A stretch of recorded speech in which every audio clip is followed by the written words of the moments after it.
Hello my darlings, I have not done one of these videos in such a long time.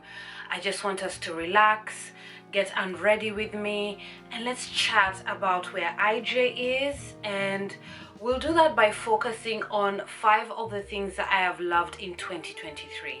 Let's first start with the hair. The hair is definitely on this list. It's fabulous. I love it. I love it more than I thought I would, and the interesting thing is that short hair is not new to me. It's not something that I've never done in my past, but in this state it's new to me, and by that I mean in its natural state. In the past, anytime I've had short hair, it's been relaxed or texturized. I've chemically altered my hair, and this time it's just me and my afro. All I've done is just pass a flat iron through it, and my hair is being very rebellious. It is refusing to hold a curl no matter what I do. I think it's still figuring itself out. I'm still figuring it out, but I think what has pleasantly surprised me is my acceptance of this hair in this state. You know, having my hair short and in its afro state, I've not chemically altered it. That's new. And I don't feel scared, I don't feel ugly, I don't feel like I can't leave the house, I don't feel untidy. Those with afro hair will understand where I'm coming from.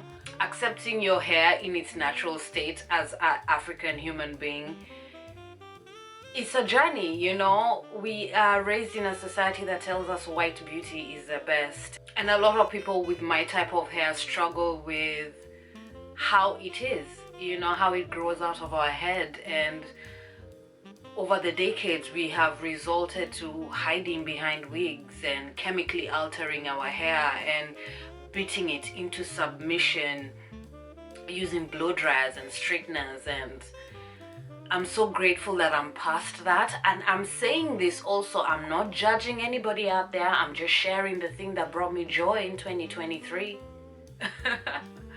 I'm really happy and really comfortable, and I feel safe. There are sometimes all I've done is just combed it out, put a bit of shea butter in it, you know, packed it down and walked out of the door and felt beautiful. And 20-year-old IJ would be in shock.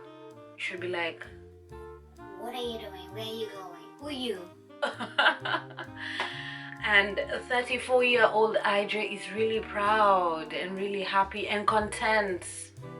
That's what it is. It's not this great elation of happiness. It's just this grounding contentness. Is that a word? Contentness. Content state. Let's go with that. This grounding, content state. Let's get into tonight's skincare routine. I obviously have a full face of makeup, so it's got to come off. I also like doing these videos and using my skincare samples because they drive me crazy, and I try to get them out of my life before the year ends. So this entire routine will be skincare samples, apart from maybe 2 products. To cleanse my skin, I'm going in with the Kalahari Dream Cleansing Oil from Evolve Organic Beauty.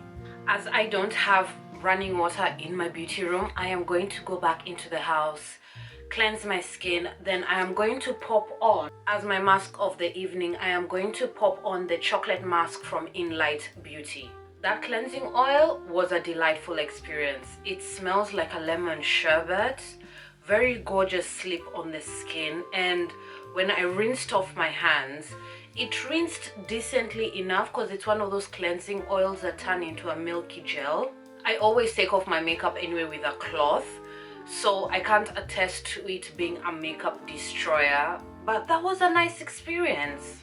As for the mask that is on my face, it is an absolute treat. The mask has recently been reviewed in the Masking Club series. Do make sure to check that out. I absolutely approve of it. And why I went with it today is because I had quite a bit of heavy makeup on, and I like to treat the skin with something nourishing when I feel like the skin has done a little bit more than it needed to do.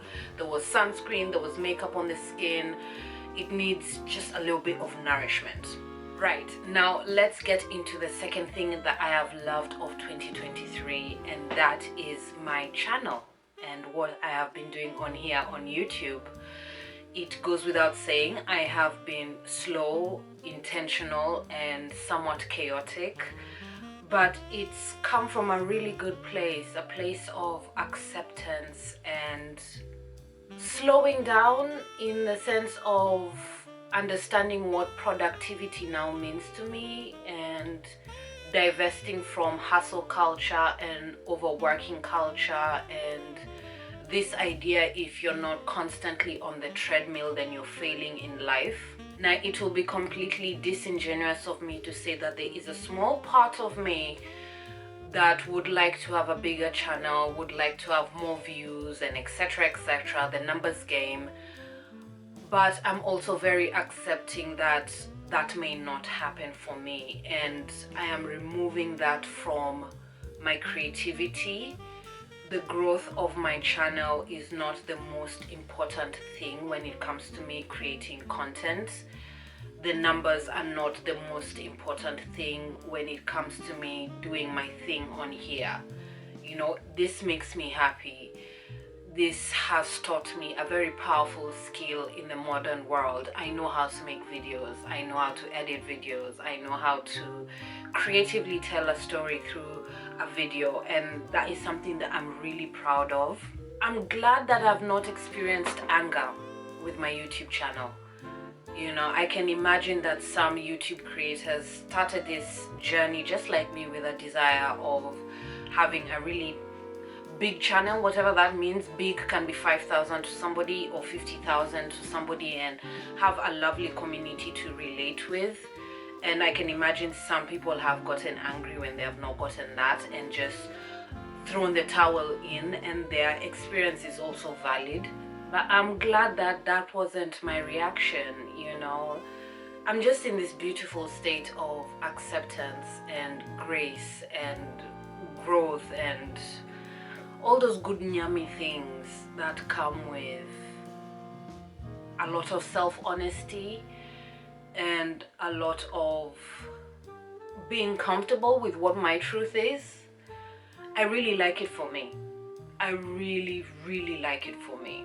Now, the third thing that I'm in love with in 2023 is letting go of my so-called goals that I had made at the beginning of the year, especially tied to my journey of finding paying work that is tied to my purpose.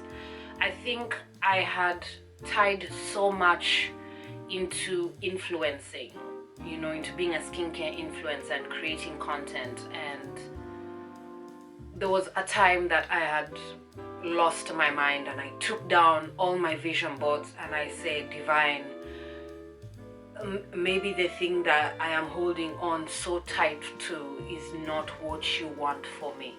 And a few weeks after I did that, and I was in the middle of a session with my therapist, it just came down, and I'm now pursuing that thing with a lot of hope and vigor and excitement.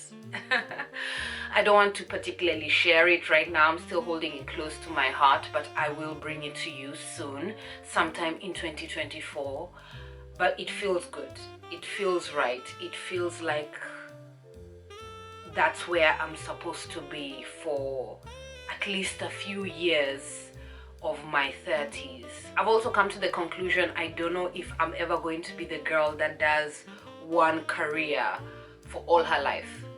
You know, I feel like I am just too creative and too fluid, and my life has always played in such a way where there's been dramatic change that has been brought into my life. I want to honor that pattern, and this idea of just having one career is not really striking a chord with me. So that's why I'm saying this thing that I'm now pursuing is where I'm going to be for just a select amount of years in my 30s.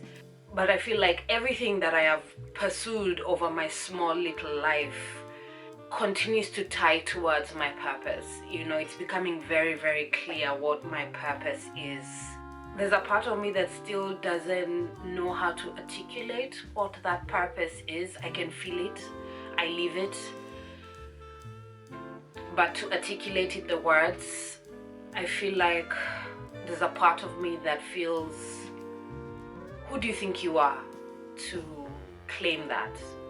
There's still that part of me that I'm still trying to yank out, because I'm very capable of fulfilling this purpose. You know, I'm already living it and feeling it and being it, and it's so dear to my heart. This might sound a little bit rambly and crazy, but I'm figuring things out. Now it's time to cleanse my face. I would usually leave a mask like this on for about an hour. It is so gorgeous, such beautiful ingredients, but we must get on with the video.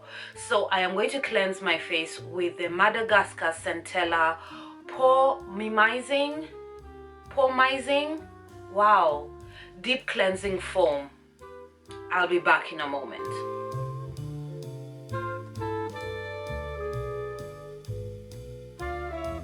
That cleanser was vile. It was quite stripping to the skin. Absolutely horrible. Oh, I've just toned my skin with one of my OGs. If you've been here long enough, you know that toner. It's the Nankin Purifying Toner.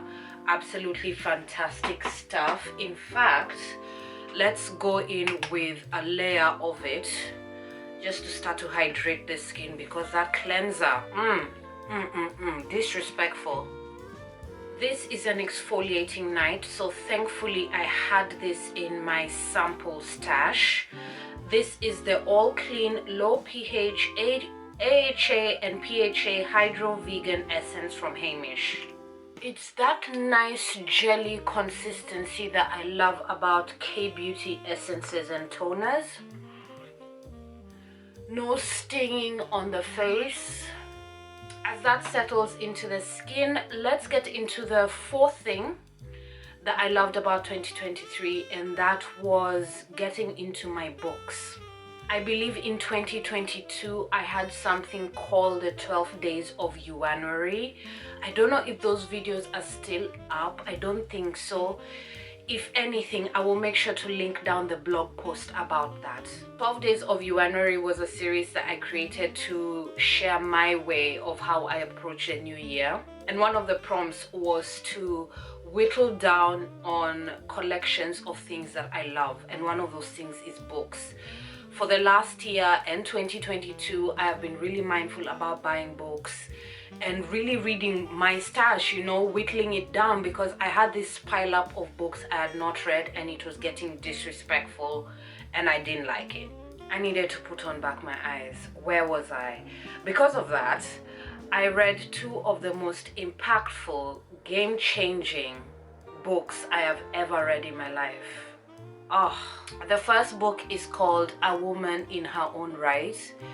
This book is all about assertiveness and just how we as women don't show up authentically in the world based on how we are raised and the world's expectations and the patriarchy and how we interact with men and authority figures. Let me tell you what, one of the best written books I have ever read in my life. So impactful. I've read it twice. The book is full of my notes.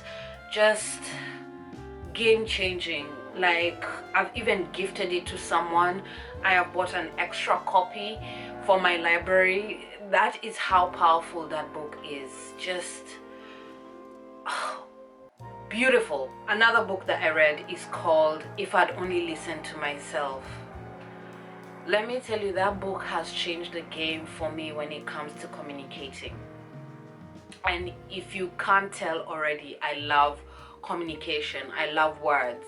I feel like I am very good with words. I can be quite the sweet talker. I love the way words can be so mundane yet so powerful, and that book just ripped my edges and then grew them back on. You know the kind of book you read and then you put it down and you sit down and you think, wow, my whole life has been a lie. Everything is a lie. Why? such an impactful book. Once again, I think I have read this book 3 times this year. It is full of my notes, little jottings at the side of every page. It is a book I've also gifted someone. I've also mentioned it to somebody who has bought it immediately because they just know how IJ's mind works, and if IJ has really fallen for a book, then you need to get that book because IJ knows her stuff. Such an impactful book. Game changing. Game changer. Because y'all know I love hydration, I am going to go in with another toner, and this is the Fruida Avocado Relief Essence Toner. Once again, that jelly soft texture that K-Beauty does so well. Quite substantial. I would call that a serum. Then for moisturizer, I am going to be going in with the Daily Renew Facial Cream from Evolve Organic Beauty and a Skin Nourishing Face Oil from Potions Organics. I always put in a few drops of oil at the end of every routine, no matter what. Me doing this, focusing on underneath my eye area, is one of the reasons I don't use eye cream. I just feel like being mindful around the eye area with my moisturizer is good enough. And in fact, I am mindful with every step of my routine. With that being said, that doesn't mean I'm dismissing eye care. If eye care works for you, I'm happy for you. I've just realized I've forgotten my lip care indoors, but I'll do that later. The moisturizer feels really good on the skin. The oil seems to be lightweight as well. And the last thing that I have fallen in love with in 2023 is me. It's always gonna be me, you know. Deep in my self-discovery, in my self-actualization, you know, because it's very easy to get stuck in the healing journey and not put actions towards all the things we say we are going to do towards being a better person. And in this year, I've really done that. I've been all about action. I think one of the standout points for me is how I've redefined my boundaries. You know, before they were very much so from a place of fear and anger, and there were these strong, big, thick walls, you know, very prickly. And now they're still strong, they're still big, but they are now rooted in love. They're rooted in awareness. I love this thing that my therapist shared with me. Just game changing. What if we looked at our boundaries like plants? Let me say it again. What if we look at our boundaries like plants? What if we tended to them? What if we nourished them? What if we checked in and saw where we needed to break down the walls a little bit or build them up, instead of just erecting them and forgetting about them? I love that. My boundaries now are very rooted in the way I live. They emit the energy of my ethics and my values and my desires and my passions. I feel like I don't have to shout and scream anymore to advocate for myself. It's now, this is where I am. If you can't meet me there, that's okay. That's okay. I honor your position and I honor mine, and that's okay. But I'm not budging, you know, and I'm not shouting anymore. I'm just being. That's it. I'm just being the very best that I can be. 2023 has been that year. It is ending with a lot of sadness and heartache in the air. You all know what I'm talking about. When it comes to being a good activist, I think education is so important. Read some books, challenge what the media is telling you, challenge your own internalized biases, and then move from there. You know, we all have different ways that we can be on the picket line. Let's not forget our privilege.